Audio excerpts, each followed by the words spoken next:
And we're live. Welcome everybody here to the Lakers Lounge. I'm Anthony Irwin, joined as I always am on this fine Thursday afternoon by Aaron Larsoul. Aaron, I have two funny stories I think that people will Okay. enjoy. All right. One involves accidentally trying on a blouse at the Old Navy. Okay. I don't even know if we need the rest of that. Okay, good. All All right, right. we'll just tell that one. All right. Are There's you no, ready? no, no. I So, want the other. No, I want to hear the other one. But that is already um, funny. no, You don't even need to tell any more of that story. That's already funny. Okay, check. No, there's some details in there that make it funnier. And then the other one happened yesterday on the air, and I just found out it got picked up on the air if you listen super duper closely to yesterday's episode. But Okay. yesterday I was live. I'll just tell that one really quickly. Yesterday I was live with Jovan, and um Jen had to leave for work really quickly. So Avery was just like out by herself in the Mm-hmm. living room, Uh-huh. and she starts knocking on the door, right? This I think To was what got to picked. your office. Yeah, just right over Mm-hmm. there. Mm-hmm. Avery starts knocking on the door to the office, and she goes, and I go, like, I muted myself, and I said to her, like, Avery, what's up? I'm still working. And she goes, you're still working? And I'm like, I work 40 minutes a day, Avery. Like, this is just the one window. This is the one window. And I go, what's up? She goes, I'm hungry. She just like, she says hungry in a really funny way. She's like, I'm hungry. And I'm like, what? Hold on. I'm almost done. And so I wrap up the show. And by the time that I was finished, Jen got back and she goes, so Avery tried to make herself some mac and cheese. I was like, she did what now? Avery is 4 and she is all of 3'2".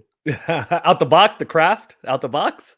It was like a little like cup that they sell now. They Oh, make it okay. even Oh, easier now. It's oh, like all a right. cup of mac and All cheese. right. What do you just throw it in the microwave?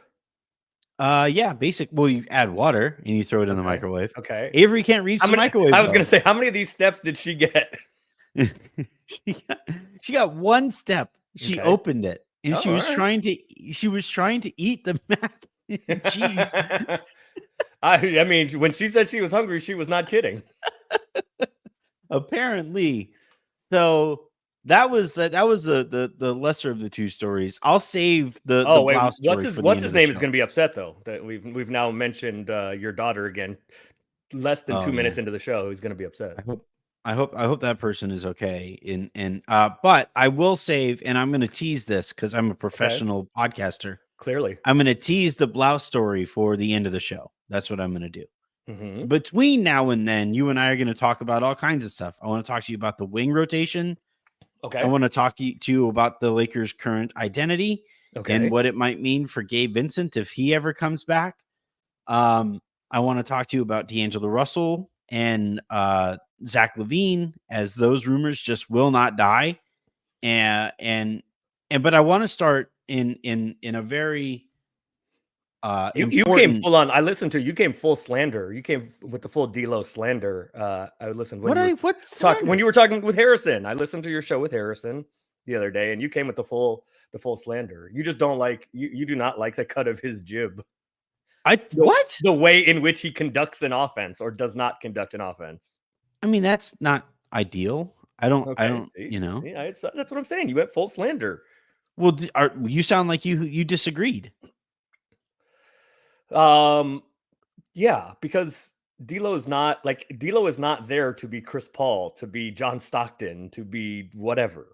So I think I specifically you were like you played point guard, right? Ian, you mentioned that you played point guard, and the job was to get uh whoever's hot or get guys going or figure out the best shot. That's LeBron's job. That's what LeBron is doing. That's what Hmm. LeBron has done his entire career. That's what LeBron will do his entire career.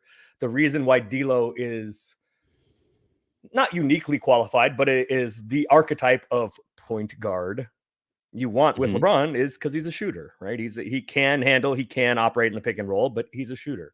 In the Kyrie mold, in there's some other guys, but a traditional point guard is not going to work with LeBron because LeBron's going to have the ball. And if the dude is just like the guy that gets everybody else involved all the time and is finding the best shot, I mean, those guys don't really exist anymore either. Well, like say like a Tyus Jones, right? assist to turnover king forever. He's an okay shooter, not a great shooter. Like the guy who just controls the game, or Chris Paul is another example. Like those guys don't work with LeBron because LeBron's going to be doing their job mostly. So I think that was unfair to D'Lo because that's not what he's asked to do on this team. Well, the problem is though that like the Lakers start most of their games now basically getting D'Lo going. And he has the ball a ton in his hands at the beginnings of these games. And sometimes it works out, right? And Harrison did make the point, and it was a fair one, that he has done a pretty good job, I think, at least early in games, getting like AD going. But then that goes away. And I think part of the reason that like AD's touches are as inconsistent as they are is because like and to the point that you're making about D'Lo, like in the way that he approaches basketball, D'Lo thinks the answer to every like rut that the Lakers go into is my time to shine. I'll shoot us out of it, fellas. But that's like, what D'Lo does, though. I know, right? but no, I don't mean that's what he does. Like that's his thing. Is like if it's not going well, I'm gonna do it. What I'm saying is every person in the NBA, and we talk about this with coaches a lot, right? Like how coaches solve problems, they tend towards offense or defense. Usually, like And D'Lo, his problem solving is he's going to get a bucket because that's who he is. He's a guy that gets buckets. That's his skill. And I'm saying that I don't know. I'm saying that I don't know if that's necessarily what the Lakers need at that position. And I think it's part of why he struggles in these high leverage games is because like he doesn't get a ton of separation for himself. And the types of shots that he takes for himself are often more contested than you would like when you're trying to get yourself an important bucket. And that's all I'm saying. And like, I want to be clear, I like D'Angelo Russell. He seems like he's really matured over his time in the league. He's also had a good season, by the way. He's also been good this year. Yeah. Unless the game matters a little bit more. The Lakers are playing a little bit better of a team. But like, what? We couldn't just be he's had a good season. You had to like stick that little bit in there. Just like kind of under your breath. Just Look, man, I am at my core an immigrant dad. Like, hey, Marcus. I grew up under those circumstances, and that's how I am. That's how I was born and raised, and this is just who I am as a person. But yeah, I think like, and this is why I think part of why the Zach LaVine rumors just won't go away is because like, I think the rest of the league. So essentially, I'm going to pull back the veil a little bit. Oh, all right. I'm going to pull back the veil on some of the reporting that is going on as it pertains to D'Angelo Russell and the Lakers in general, right? With the trade rumors surrounding the Lakers right now. There are two trains of thoughts. One is the two trains of thought. Trains of thought. Yeah. Okay. There you go. The local angle. What is a train of thought? What's that? What is a train of thought? It's the one I'm trying to get out of my mouth. I think you want school. A school of thought? Is that? I think that's what you're going for. No, I think there are two schools of thought. I think that's what you're going for. Train of thought, sure, okay. There's two paths, is what you mean. I think train of thought is also. Let's go. Let's get it. All right. So there's two. But either way, all right. There are two paths here. There are two lines of thinking. Is that okay? Yes, I like that. Yep, that works well. You're a professional broadcaster. That works well. I like that. Local one, right? And then there is the national one. Yes, and the local one. That is always true. Two branches of coverage. Yes. Yeah, and in this case, I think there's a real dichotomy between those two trains of thought, lines of thought, whatever you want to, whatever phrase you want to use there. I like it. Locally, and this is what I hear. Or I mean, I don't live locally, but like I talk to the Lakers as if I'm a Lakers. Yeah, you're talking about the people that cover the Lakers every day, the beat people, Jovan and or like people like loosely connected with the Lakers, right? Like so like either the people whose focus is the Lakers as opposed to the people whose focus is the league, right? Mm-hmm. And so locally, what I'm talking about here is, and this is the consistent message that gets sent by the people that I talk to who are closer to the Lakers, is that the Lakers are perfectly fine being patient here. They've done plenty of winning here at this point. And there is no like push to trade for a point guard who has a lot of the same problems that you and I just talked about with D'Angelo Russell, right? Like in terms of Zach LaVine approach. isn't a point guard, by the way. He's less of a point guard than D'Lo. I know, but he's like a point guard sized human being. He's 6'3". No. LaVine's bigger than that, but continue. But I mean, D'Lo's bigger than that too. They're both 6'5". All right, so he's like 6'4", 6'5". But regardless, like the locally though, it is very much like just going to be patient. We're going to see what the market looks like when there is more than just one team that is clearly heading towards a fire sale. There is no rush to be tied to Zach LaVine. That is locally. Mm-hmm. Nationally, it's a lot of people who are throwing together a lot of, I think, circumstantial evidence that would allow them to throw Lakers and trade rumors into headlines and generate the clicks that way, right? I don't even know what the circumstantial evidence is, though. Like other than the Bulls or somebody releasing that the Bulls and LaVine were both open to the Bulls moving him. I don't like. Is there any evidence other than that? That has nothing to do with the Lakers specifically. The Clutch thing. Oh, I mean, okay. The Lakers are always going to be connected to Clutch, right? Fair. I think not fair, but like yes, accurate. I think it's fair. No, I'm not saying I know it's not fair. It's just it's like random. But what I am saying is it is fair that you bring that up as circumstantial evidence. It's ridiculous that happens, but yes, I understand that. Yes and no. I think it's something. I mean, like I think Rich Paul is quoted in an article, right, calling the Lakers "we." You know, like that has happened in the past. So I saw Rich the other day. But so was it close to the Lakers? Was it close to the Lakers? At a Lakers game? I saw him at a Lakers game. Yeah, I did in fact see him at a Lakers game. So I think the Clutch thing is one of the reasons that the people that I talk to who are like more league-wide focused and talk around the league continues to bring up the Lakers and Bulls in some of these things. And also like the Bulls, Adrian Wojnarowski, who doesn't do this very often, but Adrian Wojnarowski on ESPN basically said, what's that? Saw Woj the other day too. At a Lakers game? Guess where it was. Was it at the Spearmint Rhino? What? No, it was.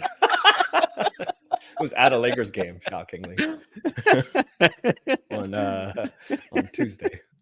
I love it when I can like just I know exactly what it's going to take that's going to knock you off of your bed or knock you off of your chair. But anyway, Spearmint Rhino, man, it's been a while since I've been to a Spearmint Rhino. It's been a minute. It's been really busy lately with James Harden now. And I did not, in fact, see Woj at a strip club. It's good to know. But nationally, though, and I think this is an effort on the part of the Bulls, the best way to drum up a market is to link the player who needs a market drummed up and the Lakers, right? And that's why, again, I have been told in pretty certain terms that the Lakers are not particularly interested in Zach LaVine. His contract is too big. He's barely played this season. As soon as he started sitting, the Bulls got better. He just doesn't have a great reputation in terms of a willingness to do the things that win basketball games. From what I've been told, again, locally, you know, with the people that I talk to who are around the Lakers, again, the Lakers are just not particularly interested in Zach LaVine. Nationally, the Bulls are making this effort to drum up a market for this guy that they clearly have to trade, but don't want to trade at a negative price tag as he is currently considered around the league. Again, Woj, somebody who's very careful with his words, said of Zach LaVine last week, there is no market for him. So the Bulls are doing everything they can to please, dear God, tie the Lakers to this guy somehow so that somebody can look at least kind of interested in him. But every time I go back and I say, hey, here's the latest edition of this thing, every time I go back and I ask people closer to the Lakers about it, they're like, there's nothing we can do about that. It's all circumstantial. and we are Mhm. not in of the people that are eventually going to be available from the Bulls in that backcourt. Alex Caruso is at the top of the list for interest. DeMar DeRozan is a little bit below there, and Zach LaVine is somewhere in the basement. There's just not very much interest in him because you have to carve out a big chunk of your rotation to get him. So I'm not going to talk about any players specifically, but I mean, I think you're right about the difference in national coverage versus local coverage, because the local people are talking to the Lakers every day, Mhm. and can sit down at a game with Rob or less so Genie, but like, or Kurt or whoever, right? Can actually like sit Mhm. around at a game and actually have a conversation. Plus, they know the people around the Lakers because they're around every day. Yeah. Was it Woiki? I think it was Dan. Who did you see the video of I think in the press conference, LeBron and after the game on Tuesday, LeBron and AD were answering questions, and Dan, I think it was Dan, I think it was Woiki, like started coughing. You can't see him in the video, but you Mhm. hear him cough when LeBron is answering, uh and AD looks over and goes, "That's two." Like he puts up two fingers, like that's two. One more and you're out of here. He like holds up two fingers and he goes to Dan, like, Dan, that's two, like two coughs, one more, and we got to get you out of here. Yeah. And they start like everybody, LeBron just starts laughing in the middle of it. My point in saying this is like, this is the kind of relationship you can have if you cover the team every day or if you're around the team Yeah. every day. That's You're why going to local get stuff coverage that is really valuable. you're going to get stuff that other people don't get. So obviously you're going to get more accurate and better information from local people. I don't know that it's the bull, like you present it, and my tinfoil hat Anthony is my favorite Anthony, but you are presenting it, and you might be right, but you are presenting it, I think, more nefariously than, or more calculated from the Bulls' perspective than I probably would. I think Hmm. national people are just doing the Bulls' job for them. Like they will take, hey, he's available, and use all that circumstantial stuff and run with it, right? Because if you mention Lakers and trade, you're going to get clicks, period, end of discussion. If there's Right. anything, if there's like any little possible thread that you can pull on and connect and all of that, you're going to go with Lakers, right? Because that's what gets clicks. I don't know that the Bulls have like specifically said, hey, national newsbreaker here, say Lakers, report Lakers. I just say, hey, he's available, right? We've decided that he's available. He wants to be available. We've decided he's available. And I think they're just probably letting national people run with it, because in national coverage, there's much less nuance. Are Mhm. national people, can they talk to Rob? Of course. Can they talk to whoever with the Lakers? Yes, of course. But there isn't that built-in relationship every single day. And if there is a relationship, and this is not about the Lakers specifically, but the national, the newsbreakers, Woj, Shams, Chris, whoever, like you can't have that relationship with 30 teams. You cannot have the same relationship with everybody. Right. There just isn't. That's just not humanly possible. So some of it does become transactional in a much smaller way than local people, because local people have those relationships built in. National people, it is often just straight transactional. Put this out there. All right, I'll get you. When we're going to do Mhm. something, I'll get you the next one. So look, I can tell you the same thing. I will tell you the same thing that you've heard. No, I won't. I won't tell you the same thing that you've heard, because I'm You not don't going to have mention. to. I just said it. I'm not going to mention anybody specifically. However, Yeah. what you just said about, Interest levels yeah, is yeah, you're not that's wrong. fine. And you're not wrong. And I mean, like, and the thing about not rushing, yes, that is correct. There is no rush to do anything. The Lakers have been pretty good. And just now we're finally seeing what it looks like with a mostly complete roster. Mhm. Obviously, Gabe, you mentioned Gabe earlier, who we can get to later. But, it's whatever, 20 whatever games into the season, which is what NBA teams and coaches usually use anyway to kind of the first 20 games, you kind of figure out who you are. And the Lakers have been pretty good and are just now starting to get to figure out what it looks like, what rotations look like. And you said you want to talk about the wing rotation, all of that. So, yeah, there's no rush, but also like all of these contracts, like there can't be a rush. The Lakers still, for another, whatever, 6 days or 8 days, and then for a month and 8 days, can't trade anybody yet. The Lakers literally have 3 players they can trade Well, right now, and one of them is LeBron James. So as an example though of what you're talking about, where like a national person throws a bunch of details together and then runs with it. This morning on, like, I think it was FanDuel TV, Shams Karani is on there and he goes like, Zach LaVine is going to be out another 3 to 4 or 4 to 5 weeks or whatever, and his injury or his potential return to injury coincides ironically with January 15th. And that's when just about everybody who will be available this season will be available, right? Certain guys are not going to be January available. 15th, that's yes. If you're not available by January 15th, there's Like, a couple like guys, but Jared everybody, Vanderbilt, yes. right, is an example. No, Jared Vanderbilt Is is somebody, not. He cannot be traded this year. that's what I mean. Is it like that? Like there are a few like outliers or a few No, what examples I'm of saying guys who is like, they're like the number of guys who are not available January 15th, but are available before the trade deadline. The Lakers yeah, don't have any of them. What I'm saying is around the league, it's almost there's a couple guys, but almost nobody. yeah, right. Um. Anyway, but so like the Lakers though, or the line of reporting here that Shams went with here was like, yeah, Zach LaVine is going to be available to play again mid-January or so, right around the time that a lot of guys are going to be returning. But the guys that he chose to roll with there, because again, he knows how to get clicks, I think. The guys that he names in that clip are D'Angelo Russell and Rui Hachimura. But And he's not wrong. There's no reporting there. The only reporting is about Levine's timeline. There's no reporting, and he's not wrong. He's just like pulling. He's giving a fact and then saying, "Isn't this interesting?" and saying nothing. Well, yeah, except that To get like clicks. exactly, yeah. Well, but the thing is that a lot of people aren't gonna make that distinction, right? That's the You're gonna game, look at though, right? well, I guess, but like this is again where I think it's important for us to explain that he isn't saying anything there, and Correct. that it's going to be framed as if he's actually saying something that he isn't.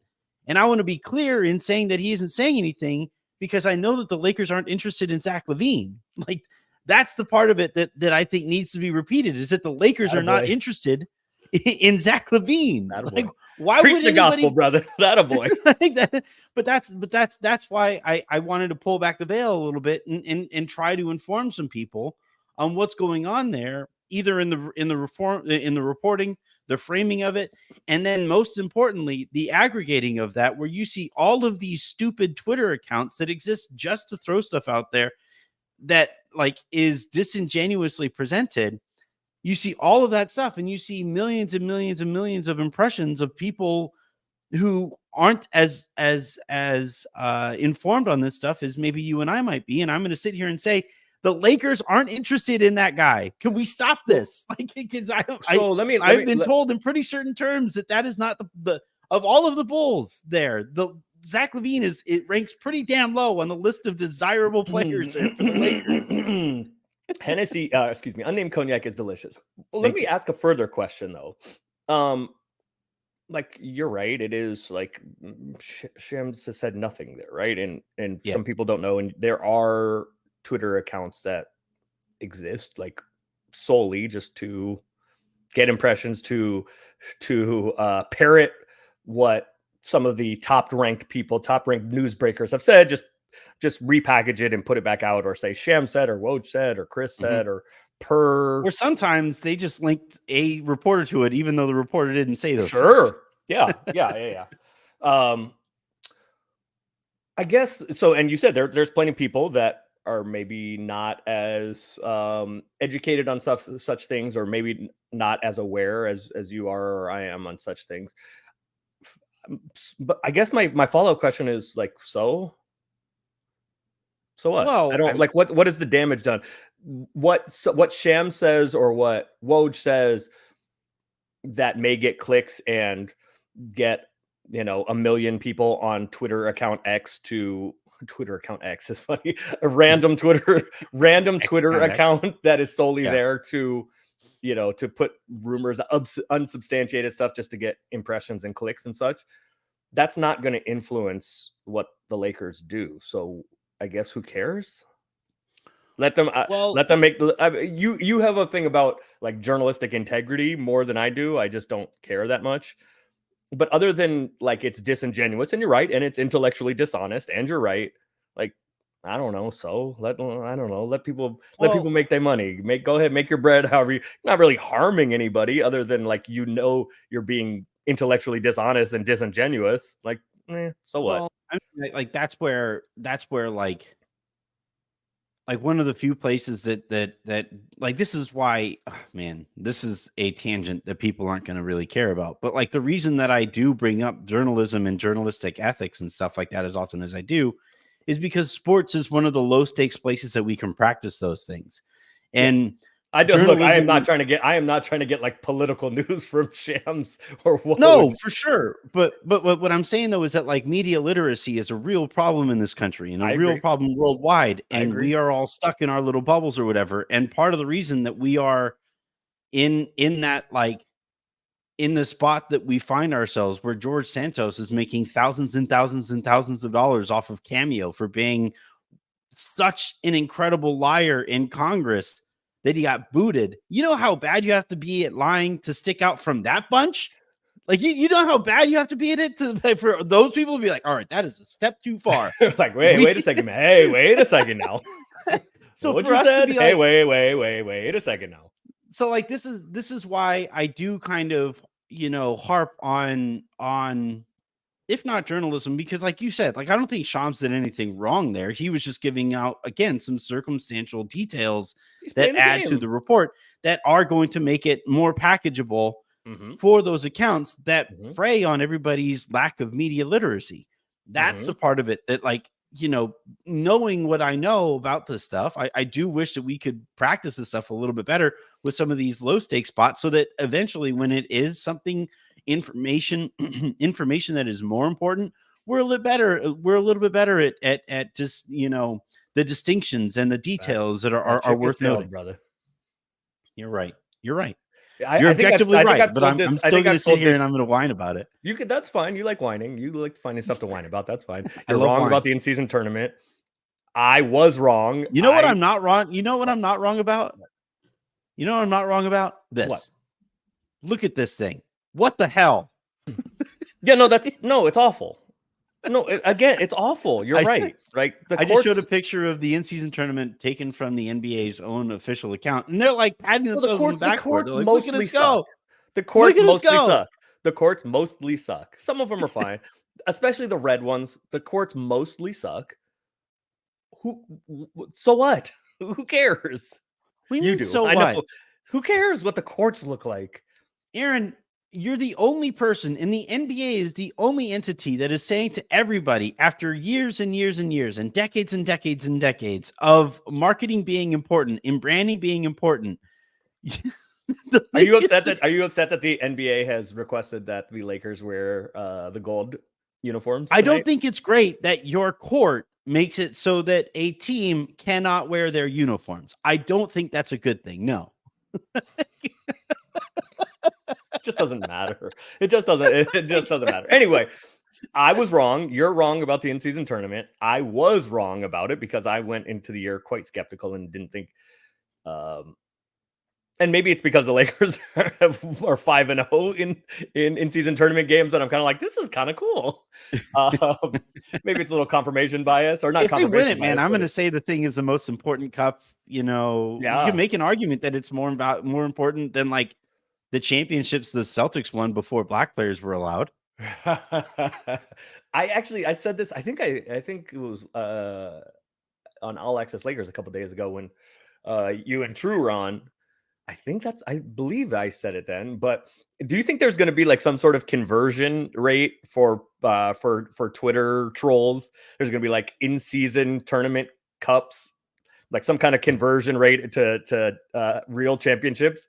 Is it going to be like, well, my guy does have 4 in-season cup championships. That's at least worth. That's more valuable than one Larry O'Brien trophy. I mean, Yeah. You have like Charles Luka's Barkley got like 4. coming out of Luka's got retirement 4 to of be these. like it. Luka's got 4 of these. That's like I know your guy has 1 title, but 4 cups in season. Are you pitching the idea? Because I'm here for it, that the Lakers should add, like, they should sign Charles Barkley to a 10-day and have him sit at the end of their bench so he can finally have a title. He can win a title. I mean, look, I don't really care. I mean, I do care. Because anytime there's a chance to win something, you should win it. Go win it. But I don't care that much. It just was not lost on me that the Celtics lost the first ever elimination game in the in-season tournament ever. I don't like. They just couldn't. No, I definitely look, the fact that the Lakers have done a lot of winning during this thing and the Celtics have lost in that fashion. There's like a 9-0 run with 30 seconds to go in the game or something like that, or a minute to go in the game. That I'm willing to laugh at. And I think that is the kind of thing that I might be willing to extend to how games are going to go that are going to matter with this core, because they keep on going that way with Tatum and Brown. Oh, by the way, can we also, speaking of Luka and runs, can we also make fun of the Mavs for going on a 30-0 run in the fourth quarter and losing? That's wild. That is insane. 30-0 is wild, and then losing. Oh no. Yeah. Oh no. All right. Let's we don't have too long here because you have to get off and get ready for this in season quarter or semifinals. Semifinals. Yeah. That I will be on All Access Lakers for. All Access Lakers, or no, playback.tv/All Access Lakers is where you can tune in. You can also find it on there's the iOS app. Mm-hmm. Come hang out with us. You can tune in with me, with Raj, with Rome. Are you going to be on there tonight? I mean, yes, at the beginning. Okay. But I'm going to do a little pregame, hang out with you guys pregame, and then once the game starts, I will have some other duties that I will have some things I have to do. You know what? Yes, I'll be hanging out. I'll be here and there. I'll be hanging out. Yes. All right. That is All Access Lakers, where you can find us there. And then after the game, I and maybe Raj, we'll see. We'll do post game here as well. But I want to talk to you really quickly before you have to go about an identity that I think the Lakers can finally land on and can finally build on. That being, man, they can just come at you in waves of wings, and they really shut the water off in some key spots for the Phoenix Suns. There are some guys on this team that I don't think necessarily fit that identity, and whose roles I think should maybe diminish as a result of that. Taurean Prince, please get him out of my life. But yeah, what do you think of like, we saw Jared Vanderbilt immediately impact the game despite only playing 15 minutes. I thought Max Christie looked really good out there despite only playing 8 minutes, and that is something that I would like an explanation for. Cam Reddish was back, and he continues to be a nuisance guarding the ball. And it's allowed LeBron to play this kind of like strong safety, like center of the defense type of position. You're going Ed Reed? Oh, you're calling LeBron Ed Reed? I like All it. Right. No, okay. I like it. I explained it twice now over the last few days. That was a football reference, by the way, Raj, if you're listening. That was a football reference. I'm hurt, dog. But yeah, I think I really like this as a identity that I think, like, if the Lakers really do hammer home their defense and really hone it over the course of the year, they can play championship level defense with this group. This is a group that is very versatile, really gets after it.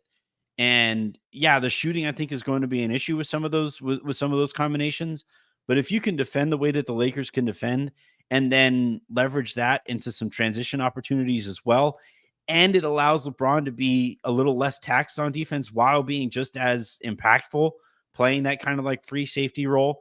Like this is something, this is the most excited I have been about the Lakers since like the season started. Like seeing that in practice was like, oh, holy shit. This group can really get after it. Yes. Like, is there a question? Yes. Well, no, like do you think Taurean Prince fits into that identity? Do you think like eventually Darvin Ham will lean more heavily on guys who maybe do fit into it a little bit better than Prince might, or even, for example, better than like D'Angelo Russell fits into that identity? No, I mean, I think D'Lo's gonna start and play heavy minutes. I do think that once Cam and Vando are like fully healthy and there's no minute restrictions, etc., I do think that Taurean probably isn't gonna start anymore. That's what I'll say about that. I also think so I agree though with the Max thing. I think Max needs to play more. And if you listen to LFR, Pete has been tracking this, that he tracks the Lakers big lineups versus small lineups, and the difference there is basically how big the nominal small forward is, right? At LeBron, if it's LeBron playing the nominal small forward, right, with say AD and Christian Wood, that's a big lineup. Taurean Prince is a small lineup. Rui is the fifth guy, is a big lineup, that kind of thing. The only small lineup that has a positive net rating is lineups with Max. So yeah, I don't know. I don't know why Max played 8 minutes. But I do think that he like made a 3 and then we never saw him again. He made a big 3 and then we just like, oh, I guess we're gonna. So Max, huh? my senior year, my senior year of high school, I was good-ish. It was fine. For some reason, there was one game like I would start sometime. Like I didn't play. I was a starter. I just didn't. One game, my coach just didn't play me for some unknown reason. I just didn't play. This was in a tournament we played in Santa Clara. We played in Toso Pavilion in their gym. We played in a tournament. I don't play for who knows why. I come in the fourth quarter. I make a 3. Like literally just put in the game, make a 3. We go down on defense. I block a shot and the ball goes out of bounds. We get the ball. I block it off of somebody. So we get the ball. We start going up the court. My coach calls a timeout specifically to take me out. I got one offensive possession, made a 3, one defensive possession, blocked a shot off of somebody. Turnover. And he called a timeout specific. What else do you want from me? Anyway, wait, did you get an explanation? Nothing? No, my coach was like an old, like this little tiny dude. It was like 76. He was an old Marine, and he was awful. But anyway, no. I did not get an explanation. I feel like I started the next game. Like I started the game before that. I started the game after that, and for whatever reason, that game I just didn't. Well, whatever, doesn't matter. So no, I don't like what you're saying about Max. Like he was good. I don't know what else he's like supposed to do. Yeah. I mean, does he need to change his name to Taurean? Does he need to go back in time and play on that Hawks team that Taurean was on to convince Darvin that he was actually a good player? Is there anything that can realistically be done I think you and out of my life. You and Harrison were talking about this. I think you and Harrison were talking about. I think it was you and Harrison were talking about this, about like Darvin maybe using this as an opportunity to like show that he sticks with people, like he sticks with his guys. He's going to give you a shot to try to imbue confidence and belief, etc. I think maybe there's something to that. I don't know that this is my supposition, but I do think when you guys brought that up, I think that's a good point. I think it's possibly part of this. Torian's good at basketball. He has not played well this year, but Torian is good at basketball. And I think the thing that Darvin, better than X's and O's, we can think about that, whatever, and rotations, etc. The thing that Darvin is really good at is managing a roster, meaning like making sure everybody's ready, making sure the guys know that they believe in him. Darvin says all the time, like and he talks about this too with Dane, who the coach of the G League team, South Bay, because it's kind of all one program. And I know for a fact they talk about this a lot, that Darvin believes that if like the spirit isn't right, if the cohesiveness, if the mentality, if the guys like togetherness, all of that isn't right, like the rest of it doesn't matter. You can't, you're not going to win unless the spirit is right, let's call it. So I think Darvin, I think that's the thing he's best at. And I do think that some of this. Does he care about my spirit? Because my spirit is not right when I watch Torian Prince play basketball. I think it's like 95-5 against if he knows you exist. So I don't know that that's in his thinking necessarily. Can you just let him know? Hey, I can. I'm not. Unfortunately, I'm not random going to Vegas. dweeb. I am not going to Vegas. So, there's a lot going on tonight, and whatever, it doesn't matter. Mom's coming into town tonight. So I'm not going to Vegas. So I will not be able to convey that message this evening or this afternoon to him as I would for you. But the next time I see Darvin, I will make sure that I probably don't want to pull up your Twitter and show him. I don't think that would help your case, but not recently. I had a tweet go viral for oh, did you? What'd you do? Making fun of him. And I follow you and I interact with you on Twitter. You were probably like in my top 10 most interacted with on Twitter. Yeah. But I didn't see this. What did you do this time? What did you say? Well, you can give me the cliff notes. What did you say? What did you do? Well, so like there was an image that Kobe Price tweeted out. And here I'll throw the link into the comments here. And so the image, this is the image basically. Oh, actually, I might still have it on here. Yeah. So this is my tweet. Oh, see, here's the thing. I got to turn off the private chat and put it in the comments because now I see all kinds of people talking to us. I messed that up.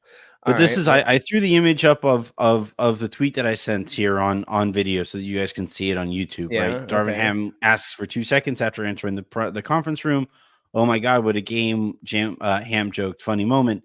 But the funniest part of it to me was that Darvin Ham puts his head into his arms and can't see anything that's going on around him.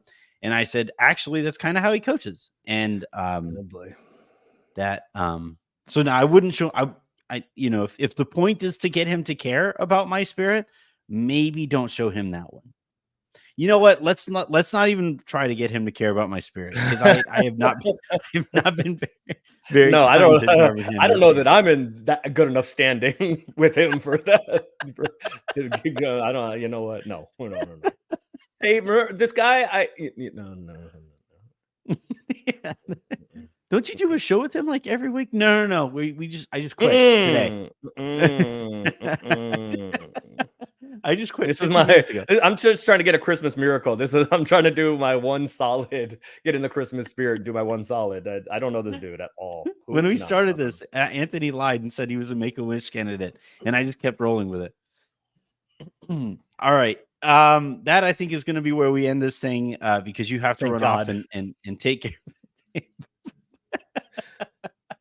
Thank God, he ran out of unnamed cognac. I just ran out of Hennessy. So your timing is impeccable, brother.